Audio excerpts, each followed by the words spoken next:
Sometimes I experience this feeling that the best of my life has already happened and I didn't notice it while it was going on.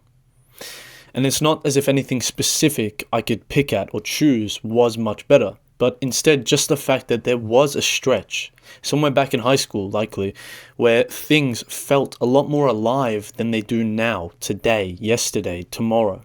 And I didn't really clock it as the peak at the time because it just felt like the beginning of everything about to get good. Such as the warm-up for a life that was about to get much bigger. And now I'm on the other side, I'm playing the game, and I continue to quietly wonder whether that was actually the top and, if the graph has actually already turned around, and if I'm just walking down the far slope, pretending as if it's still going up. It's a strange thing to feel at my age. I would say that at this age, you're supposed to be walking towards everything. You're supposed to be approaching everything with the fact that you are young and the fact that life is coming at you. So you should go towards life, right? But instead, I feel this low background sense that the aliveness is behind me. That I spent my allowance of aliveness without knowing that I was spending any of it. And that whatever this is right now, whatever I'm living in right now, is the part where it slowly settles into something smaller and, I guess, more comfortable to an extent. I think a lot of it is that back then, everything was still possible because nothing had been decided or, I guess, to some point concluded. You hadn't really failed at anything real because you hadn't tried anything real. Every single version of your future that was coming was still technically open. It was all open to your interpretation of living. And there's a specific brightness, there's a specific kind of freedom to that, which I don't really feel anymore. To standing in front of a life that could go any direction at any time. And I didn't really recognize that the brightness was coming from the not knowing itself. I guess, from the pure potential of the fact that I didn't know where my life was going to go.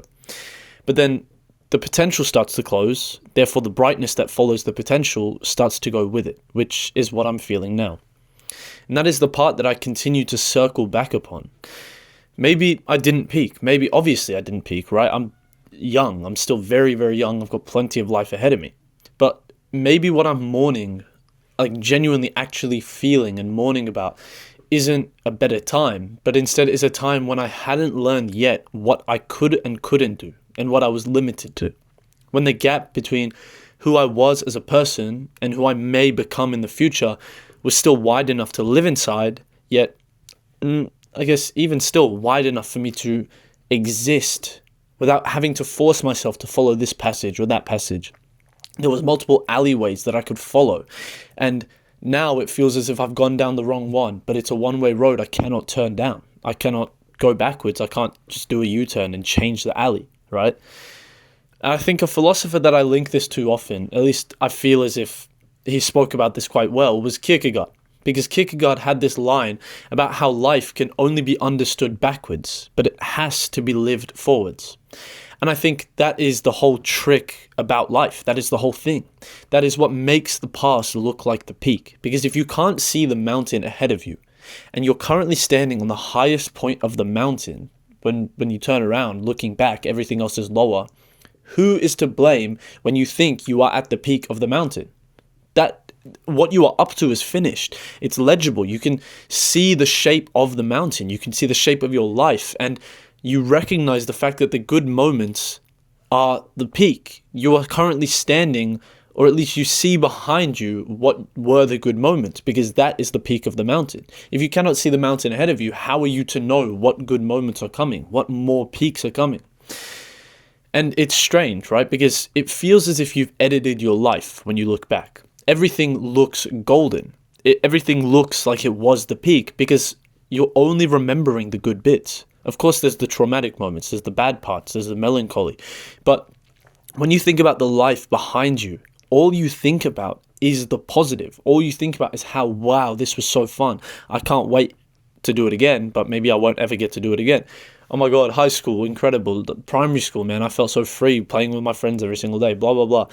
When you look back, you see the positives in life, regardless of how many negatives there were.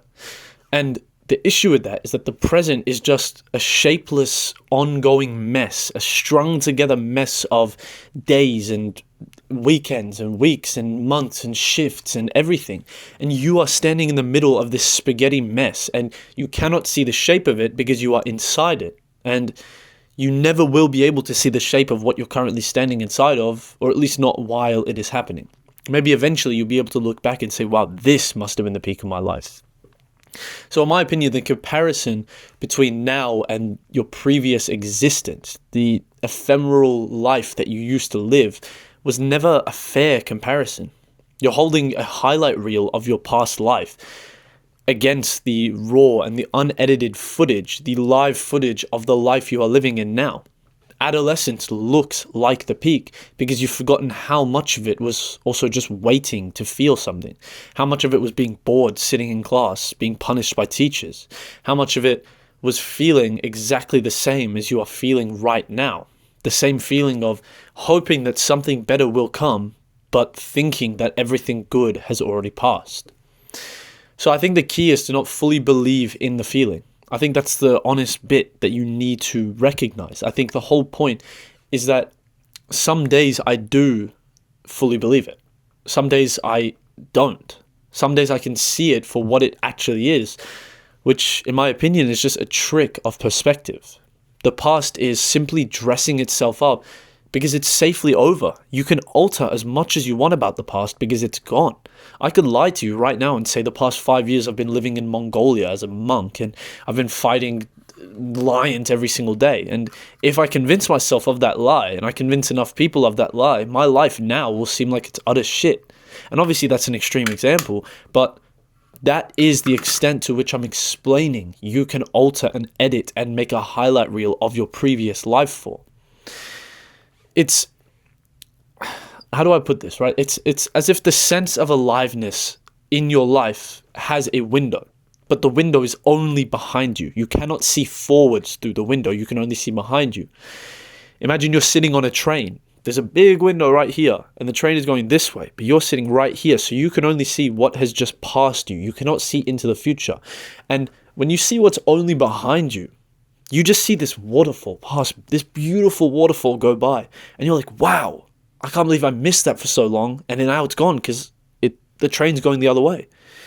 But then the next stop, you see a huge mountain, a beautiful snowy mountain with leopards and everything fucking crawling around on it. And you're like, oh my God, that's even more beautiful than the waterfall. I wish I could stop and go see this. If only I knew it was coming up ahead of me, I could have got off the train. But then, and I think you can guess what's coming, you see, I don't know, it's even more beautiful. You see everything you wanted to ever see. You see the gates of heaven behind you.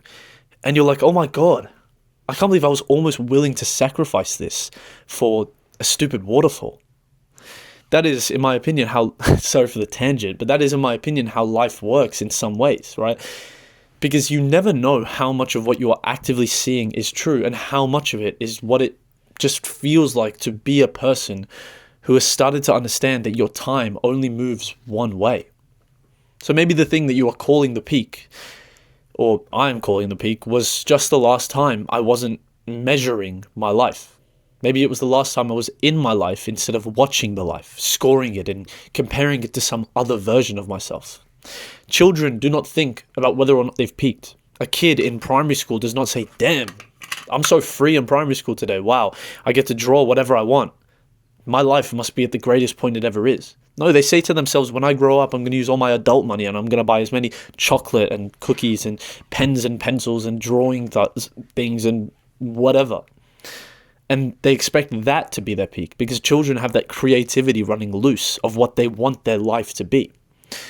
It comes to a point where our life feels as if we have to follow one outlet, as if we have to take that single alleyway, as if we don't have the choice to just climb on top of the building that is surrounding the alleyway and look down and see that must not have been the right way for me.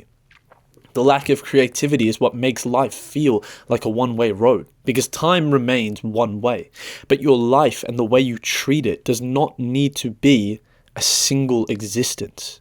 You can have infinite potential, but if you don't travel down the right road, you lose it all.